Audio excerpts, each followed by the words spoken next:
Hey Jack Squad, how's everybody doing today? Hope everybody is well, and I hope you're making it happen for yourself, right?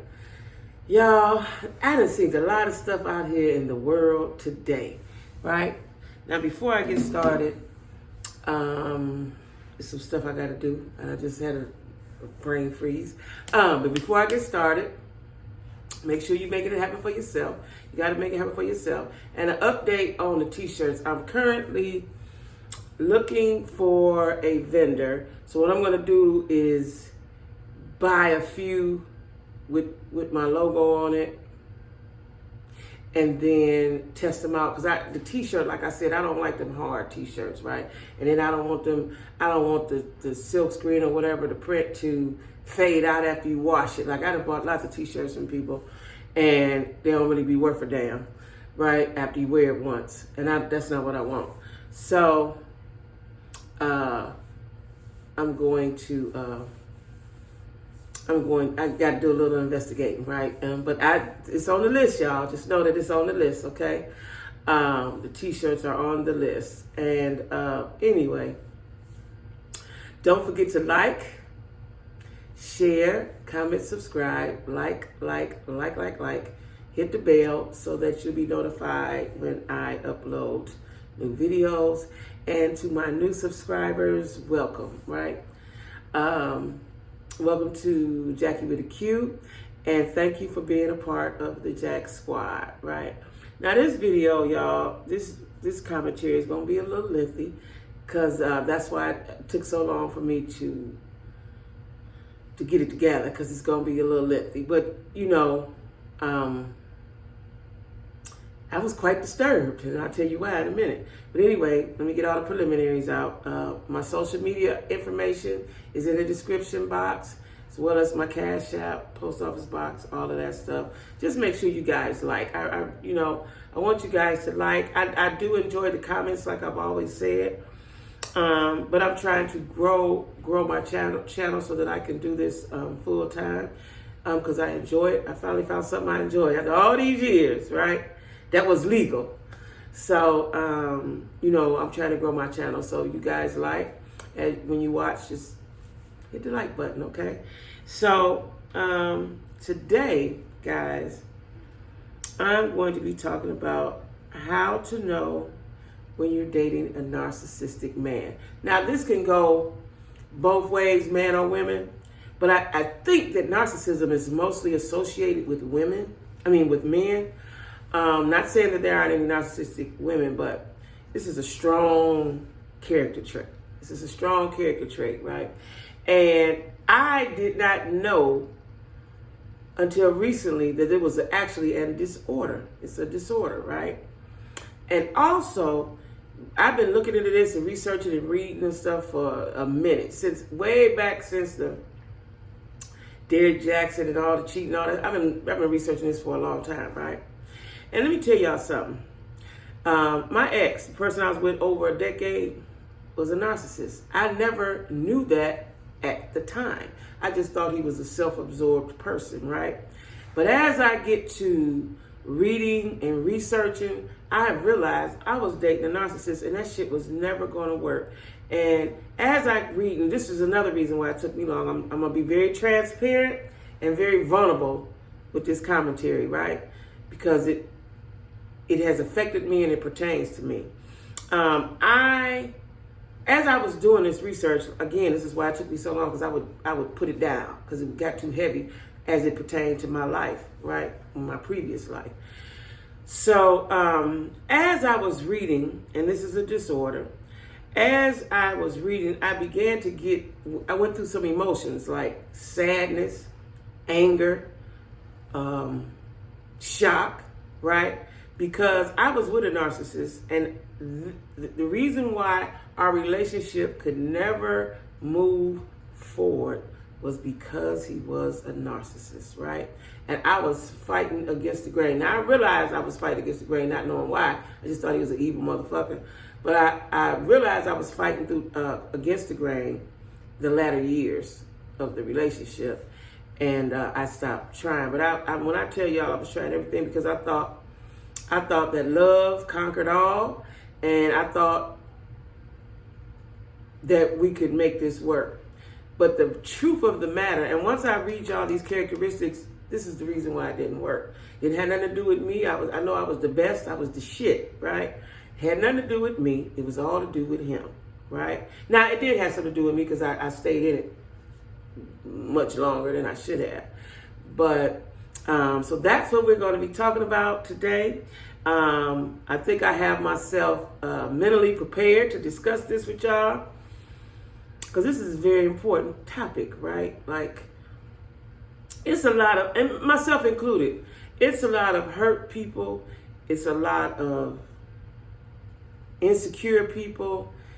There's definitely a lot of hurt people in the world trying to have a relationship, and unhealthy, I should say that, unhealthy people trying to have a relationship, and that's not going to be possible. You got to fix yourself first, right?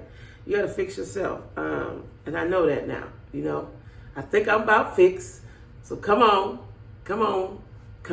right? But anyway, yeah, as I was doing my research, and like I said, I've been researching for months, I was appalled, devastated, shocked. I was like, damn, you know, and it was, you know, and so they say that narcissism, there's a spectrum. So there's not just one kind. It goes from this to that. There's a spectrum, right? So let me just get this started, guys. Let me say this. A true narcissist is someone with narcissistic personality disorder. I just told y'all that. It's a mental health condition characterized by an inflated self of importance, a deep need for excessive attention and admiration, lack of empathy for others, and often having troubled relationships. Now I'm going to take this with my relationship. The first one, an inflated sense of importance. He always thought he was the most important motherfucker in the world, in the room, in the world, anywhere. He always thought he was the most important, right? And you know, again, I took it as just his ego was inflated, just had a big ego, because he was, he was nice looking, he dressed nice, he could be well spoken when he wanted to. But what I discovered was all of that was a facade and a cover up for who he really was, right? I used to tell him, you just a dressed up hobo. Heart wasn't good. Your heart ain't good, and you can put on all kind of wares. It's not gonna be no good, right? And then the deep need for excessive attention and admiration. When I say excessive attention, he could never, if it wasn't all about him, he wasn't interested. If it wasn't all about him, he wasn't interested. And if it wasn't about him, he would try to make it about him. And if it wasn't, I don't care where we was. And if it wasn't about him, then he was not interested. He was no longer interested, right? And, like I said, I saw all these traits, but I just took it as, he just got a big ego. He feel good about himself. I didn't take it really in a negative way. I just thought, because some people need attention. I don't need that kind of attention, right? But, it was always, he had to get the attention. And if he was around, and I had noticed this, if he was, let's say we somewhere at a party and some more folks getting attention, he would try to get with them people so he could get that attention too. But I never thought it was a disorder, never thought nothing was wrong with it. I just thought that's who he was, right? And then the lack of empathy. This is the one right here, y'all. The lack of empathy. And I'm not going to go into too much detail as it regards to me, because that is going to be in my book. It is really, really deep. Really, really deep. And as I was reading this, like I said, and researching it, that's when I realized I was fighting a losing battle. There's no amount of goodness, no amount of anything I could have done to have the relationship that I wanted to have. It just was not going to happen. And it was not going to happen because of who he was in this disorder. It's just like anytime anybody is sick with anything, there's certain shit they can't do. And the empathy was something he couldn't do. Didn't give a damn, right?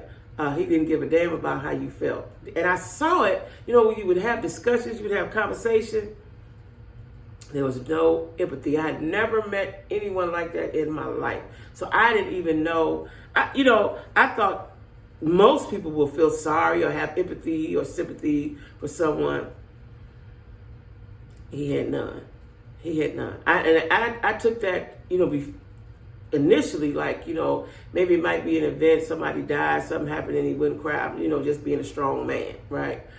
But as it pertained to me and the shit that he put me through, and I would try to explain it, shed a tear, all of that, right? No, it seemed like, y'all, he got joy out of it. That's what it seemed like, right? So once I flipped the tables, I had told my mother some things, and she said, you need to take your power back. And I didn't understand that at that time. But once I regained my power, he never got it again. And things were differently. They were different, right? But so I didn't look for any empathy, because I know you weren't going to do that. I was thinking that he was just a mean, evil person, right? When he lacked it. He didn't have the ability to do that, right? And then they often have troubled relationships. Don't have a lot of close friends. They have friends, associates, but not a lot of close friends. Why? Because they're not capable of that. You have to have feelings. When you have friends, like my girlfriends, I love my girlfriends. I might not talk to them. I love my family. I love my cousins.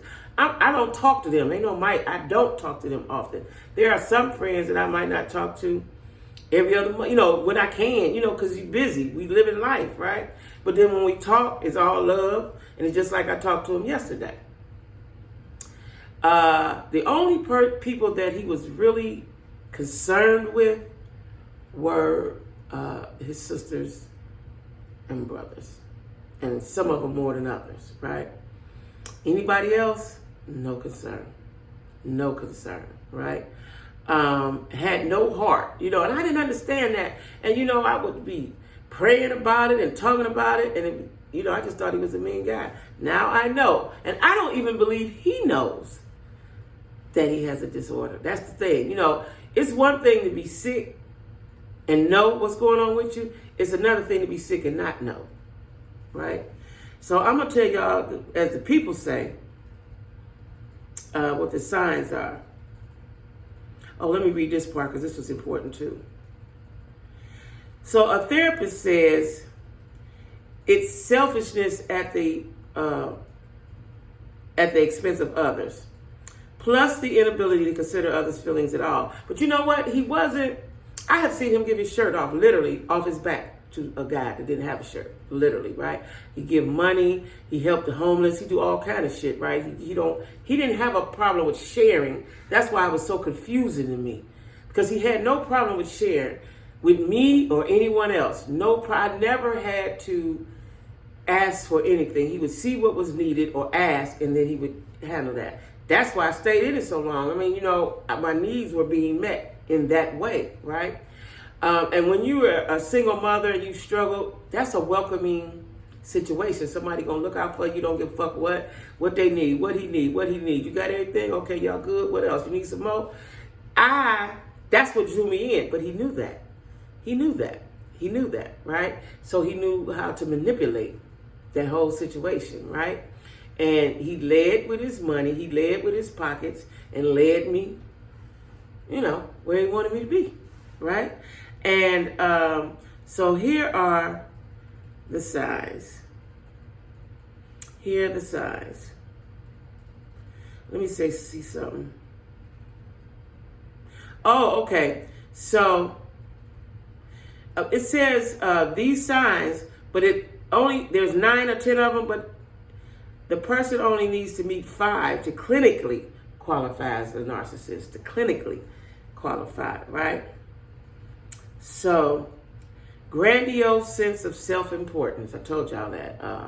They're the most, they're the best. And he would come with, like I told y'all before, I'm not a dream killer. If you tell me, hey, I'm getting ready to go to the moon, I'm all set, I'm about to leave in a minute, I'm going to say, call me when you get there. I'm not going to say, nigga, you ain't know when the fuck you going to the moon. I'm not a dream killer, because what's for me is for me, what's for you is for you. And God may have a plan for you to achieve whatever it is you're trying to achieve, no matter how outlandish it sounds to me, right? But he always had these grandiose ideas. But what was and having ideas, you're always supposed to go to the top, dream as high as you can. Always, right? I was listening to Steve Harvey this morning, and he was saying, always reach for the moon, because if you fail, you'll be amongst the stars, right? So when he would say all this grandiose, I mean, it would be grandiose stuff of his dreams and his what he was trying to do. But the funny part of it was, he never actually had a plan. Like when you have a dream or you got a vision, you have a plan that comes next, right? Of your plan to achieve it. He never had a plan. He would just talk about what he was going to do. He talked about it for years. I talked to him recently before I had to block him again, and he had a grandiose idea. Grandiose idea, some shit he ain't gonna never do. Ain't gonna never come to fruition, right? Preoccupation with fantasies of unlimited success, power, brilliance, all of that, right? And again, he had this trait. He was preoccupied with unlimited success and power. He wanted to be powerful. And this is the reason why I did not fit into his scheme. Because even though he chose me and he liked me and he wanted to be with me, I didn't fit into his scheme. And this is why I think it was so much turmoil between us. Because he liked me, but I didn't fit into his scheme of things as far as power. And when he cheated, he always cheated with the bottom of the barrel, which is somebody he should have threw behind the garbage can, right? And that was because they made him feel the way he needed to feel, the power. You know, because I definitely gave him love. That wasn't what he was looking for. He was looking for power. He didn't give a damn about love. He was looking for power, right? He wanted to be powerful over something, and he could not be powerful over me, right? The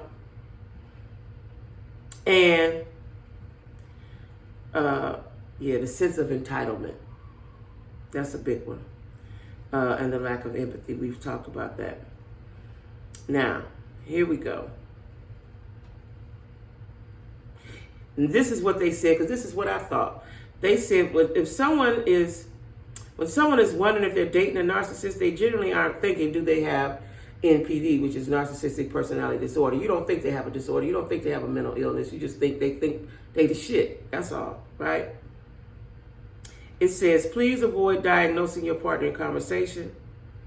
I didn't know that. I missed that part. Okay. Now, here are the signs. Number one, they are charming as fuck. And they got this like that, AF. As fuck at first. Listen, y'all. It started as a fairy tale. This is what the people say. Now, let me tell you my experience. That is exactly how it started for me. Every day was a holiday. Every single day, right? Who don't want that? And I was working a job and I wasn't making much money. You know, I only had my youngest son. Everybody else was grown, so the struggle was not as hard, but it was still hard. And I remember this lady that I was taking care of, I would tell her, she was like, what y'all do yesterday? Every day was a holiday. Every day and y'all know I'm a Pisces and we are dreamers. So I felt like my dream had came true, right? Now, they text you constantly or told you they loved you within the first month. And experts call this love bombing. They tell you how smart you is, how wonderful you are, and all of that stuff. But it says as soon as you do something that disappoints them, they could turn on you. And that's what he would do to me. That is what he would do. I didn't really particularly have to do nothing. It just, I might not have fell in line with whatever it is that he was doing, right? And here you go. And usually you have no idea of exactly what you did. When I tell y'all, this shit was so confusing and hurtful and fucked up in my head, right? And I didn't tell anyone. I kept this to myself for years. I could not figure this shit out. Like what, you know, if you're being the best you can be, you love it on somebody, you doing everything, when I tell y'all everything is everything, and all this shit will be in my book.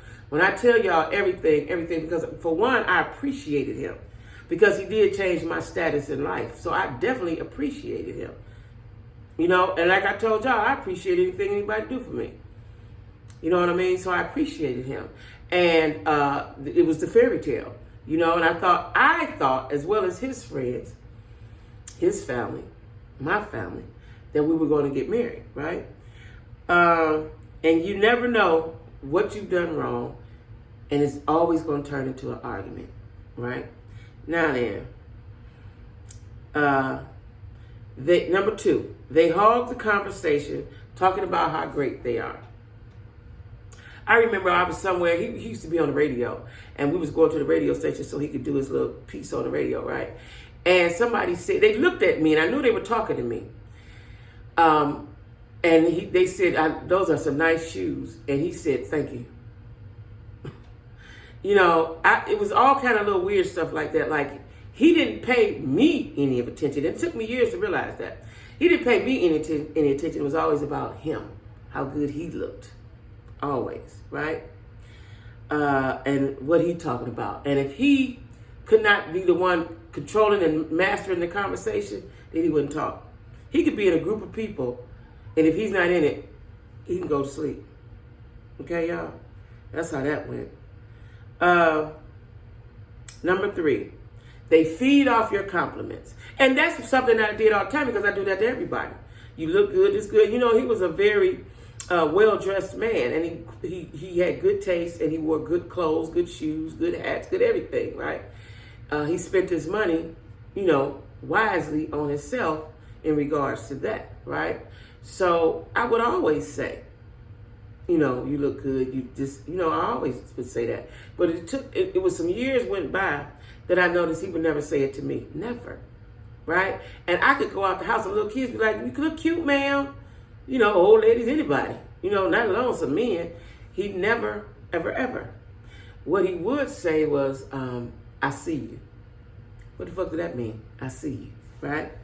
They like all the compliments for themselves, right? Now, number 4, they lack empathy. This is the main thing, and that's why they keep stressing this, because I experienced this, and like I said, I did not understand it. Did not understand it. Like, you could be in dire distress. There was one time he showed empathy, and he was living in his house, and I was living in my house. We broke up at the time. And he just happened to call me, and I was sick. I was really, really sick, and it was a bad snowstorm. And I told him I was on my way to the hospital as soon as my cousin got there. And he said, I'm on my way, which shocked me. Shocked me, right? They don't have any or many long-term friends. And that is the truth. That is the truth. I wondered why there were people in his life when I met him, and they're still in his life, but not the way they were. I think that they can't have close relationships. They lack the ability to have close relationships. You know, like I said, the only people that I saw that he was really committed and loyal to was his brothers. And then not all of them. He come from a big family, too. He was a middle child. And a lot of brothers. He had 2 sisters, but it was, he had 3. One of them passed. But he had a lot of boys. It might have been 12, 11, 10, 13, a big number of them, double digits, right? And he's somewhere in the middle. And he once told me, once or twice, not much, that he often felt overlooked. So I took that when he would want all that attention, like this is the attention he wanted as a kid, he didn't get. That's why I didn't think narcissist, right? They can't hold them long-term relationships. Number 6, they pick on you constantly, and that was what was driving me crazy, because I could do no right, and I don't care how right I was and how right I knew I was, nothing impressed him, nothing. You know, he would always tell me, you don't do shit for me, what you do for me, you don't do nothing for me, and that would be so hurtful. I literally allowed this man to tear me down in the inside. Nobody didn't know, but on the inside, damn near did, right? Until, like I said, I regained my power. Because I didn't understand him. I didn't understand, like, again, all this shit. I'm just giving you little tidbits, because I'm going to go into great details in my book. It's very important. And it's very important as women that, because I used to tell them, you know, if I was a lesser woman, you break me. You'd have my self-esteem very, very low.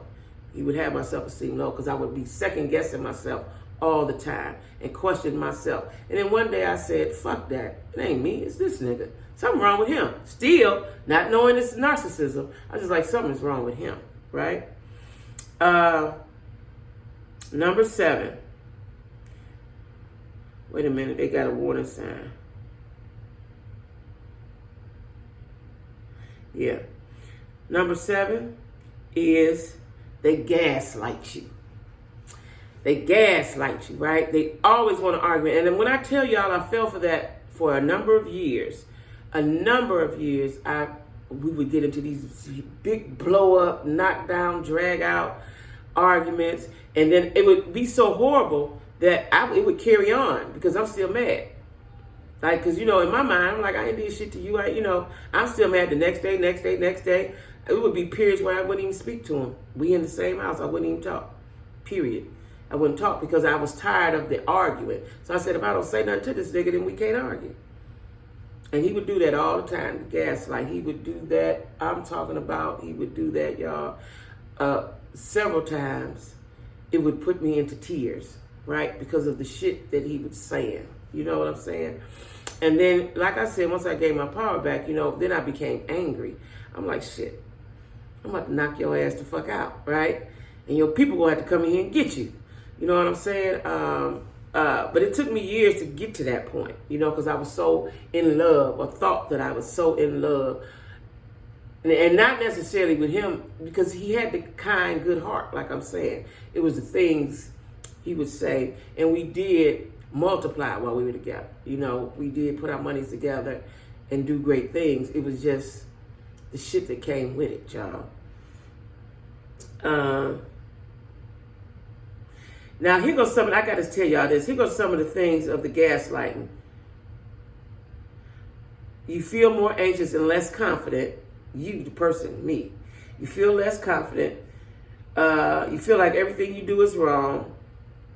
You always think it's your fault when shit go wrong. And you often question yourself. That's what I told you. I just wanted to see what they had to say about it. Now, this number 8 is what I experienced in the beginning of the relationship. And I'm going to go into detail about this because I'm never going to allow anybody to do this to me again. They dance around defining the relationship, right?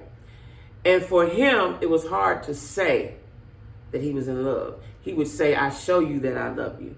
I show you by the things he do and all of that stuff, right? So it was never, and what I realized, y'all, now that I'm single, is that he overwhelmed me with stuff and things and doing this and going here and shopping sprees and this and that and going out of town, that we never had conversations. Like, you get to meet somebody and you talk to them, you talk.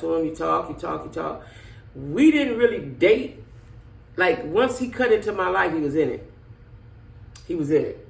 But he was doing so much. He was so much that he overwhelmed me with stuff and the things that he was doing. So I didn't notice that we weren't having conversations. Okay? Imagine that.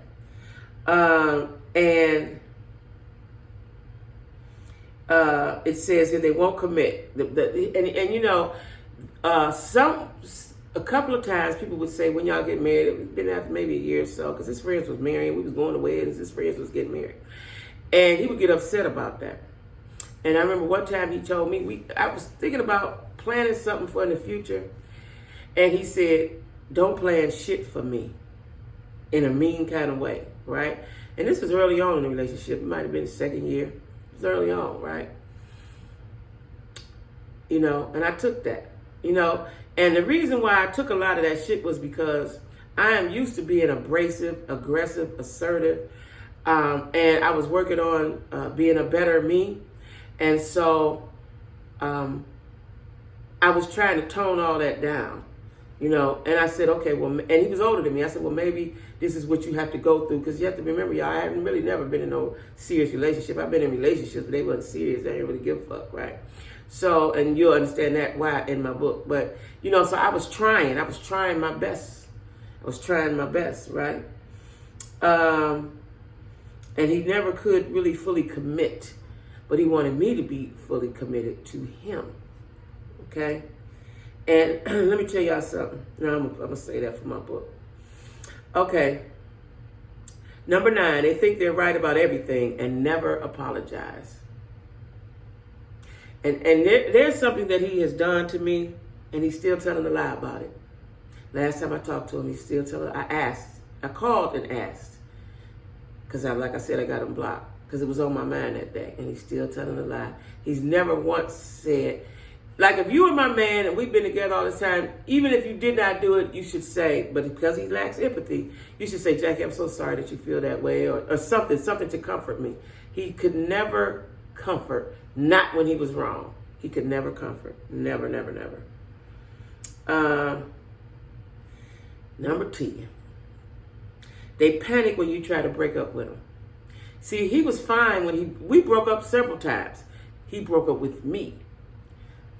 I was never able to break up with him. Never able to break up with him. But he could break up with me at any time. And he would do it at a whim. No reason. No reason. I remember one time, I was going to say this, but I'm going to tell you, this is just a tidbit because there's plenty more. We were out. It was Christmas time. And he had gave me hundreds and hundreds of dollars to buy gifts for my son, my grandson. Decorate the house, get all the food, everything that you do for Christmas, all the decorate, all the everything, right? And I had did that. And then he came home, he said, no, get some more. He gave me some more money, right? Now, we went out that night. It was Christmas Eve or the day before, it was right about to be Christmas. We went out. We were dancing. It was on the dance floor. I'm feeling good. I'm with my man. We got Christmas all together. I had to worry about Christmas, the meal, the food, the gifts, the nothing, right? I'm in a good space. And this is something he would do often. It took me a long time to catch on. I was in a good space. We were slow dancing. We do that in Cleveland. And he whispered in my ear and said, I don't want you anymore. While we were dancing. When I tell y'all, I was so fucked up behind that, because I have to tell you this about me. I have a fear of abandonment. I got abandonment issues. We'll talk about that in my book, right? So I have abandonment issues, and he knew that probably. And that abruptness, right? I had something happen to me as a child that fucked me up for life, right? But anyway, he said that and expected us, this is the crazy part, he expected us to keep dancing on that floor. I was in tears. I ran off the floor without people noticing what was going on and went outside to my car, right? He expected, and he came to me and actually acted like he didn't know what was wrong. And that's when I knew he was crazy. That's when I knew something. I didn't know it was narcissism, but I said something motherfucking wrong with him. Yeah, and he couldn't understand. This goes back to you can't break up with them. I was supposed to stand there and take that shit and keep dancing and say, okay, I guess. I don't know what I was supposed to do. I don't think he ever thought about what my reactions would be to the shit he did, because he did a lot of shit, y'all. And it was just like I felt like it started to feel like I had sold my soul to the devil. I had sold my soul to the devil, right? And like I said, I want to go into good detail in my book because now I'm emotionally ready to tell my story. Like I said, my family didn't know, and I would tell my sister some things. I would get back at him mean-spiritedly, and he would know that I was getting back at him, right? And I would tell my sister, she was like, you're going to hell. And then she didn't understand because I didn't tell her until the later years of why I was doing what I was doing, right? And this is number 11. When you show out, you're really done. They lash out. So when you show out, they show out worse. And we've had that happen before too. Right? So several times, one time he did it in front of his family, and his family was appalled. And I think they were always afraid of him, so to speak, because of who he was as a younger man. And so nobody got a hold to him. They just stood there with their mouths open, right? So again, I quietly left.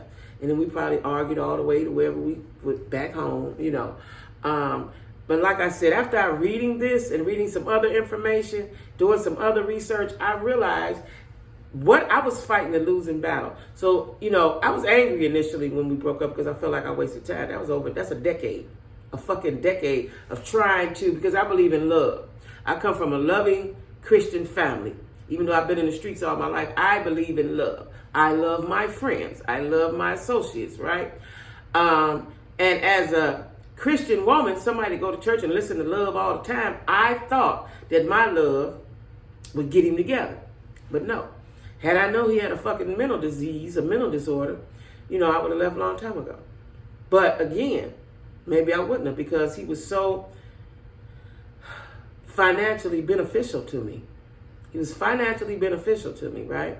And who wants to go back to struggling and suffering and shit and not wondering and not having enough? Who wants to do that? So I felt just like with them housewives you see on TV, you know, where I'm going to go, what I'm going to do. And then one day I woke up and like, bitch, listen, you was making it before you met him, you know. And after having a conversation with my daughter, and she said, you know, same thing I just said, Ma, you was making it before you met him. You know, walk out on faith. That's what my child told me. Step out on faith. And that's what I did, right? So ladies, if you're dating a narcissistic man, because I don't know, I'm sure there's narcissistic women. I'm going to research that next. But I had to research this because the more I read, the more I realized, shit, I'm dating this. I was with this nigga. I was with him, right? And he, if they say it's a spectrum, you know, and it goes like this. He was on the high end of it. He was on the high end of it. He was on the high end of it. And as I was reading, there's great details of what you should do, what they do, and everything they do. I was like, that was me. I was in that. Now, I like to think that everything you do, there's a lesson. You know, I did learn from that you can't change anybody. You cannot change anybody. People have to change for themselves. You can't change no one. You know, I learned a lot in that. And, you know, I will discuss that at a later date. But that was my giving you the 10 or 11 signs that you're dating a narcissist, and as it pertains to me, because I was in a long-term, decade-long relationship with one. And like I said, had I been a lesser woman, he'd have broke me. He'd have fucked me up, y'all. He'd have broke me. And I'd have still been sitting there with him now, letting him trample all over me emotionally. He never put his hands on me, no shit like that. But emotionally, I'd have been emotionally bruised and battered and beat up, right? So anyway, y'all, I got to go get me some chocolate now to make up for that. Let me tell y'all something.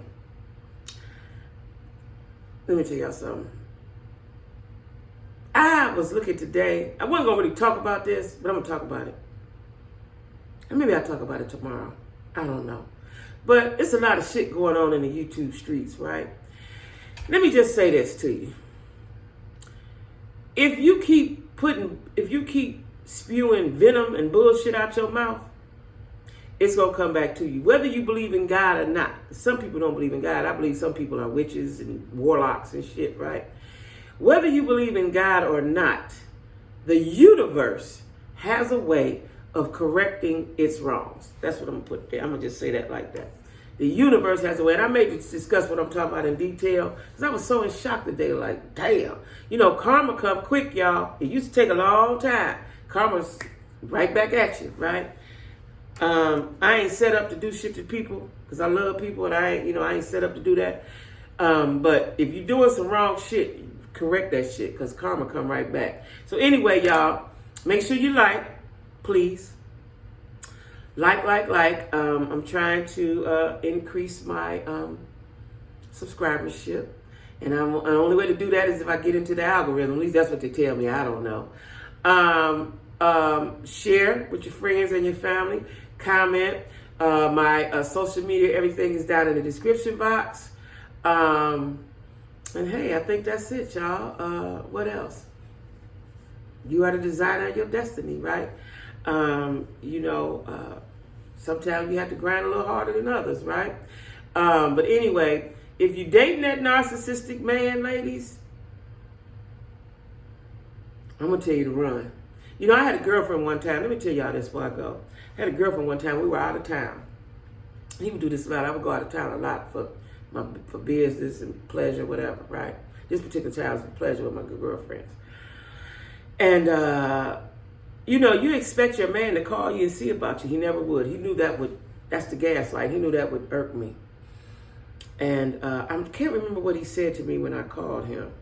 But it was something so devastating that I was sitting on the toilet crying. And when my girl came in the hotel room, I was crying. I usually kept that shit hidden, but nobody was in the room, and I thought everybody was going to be out the room.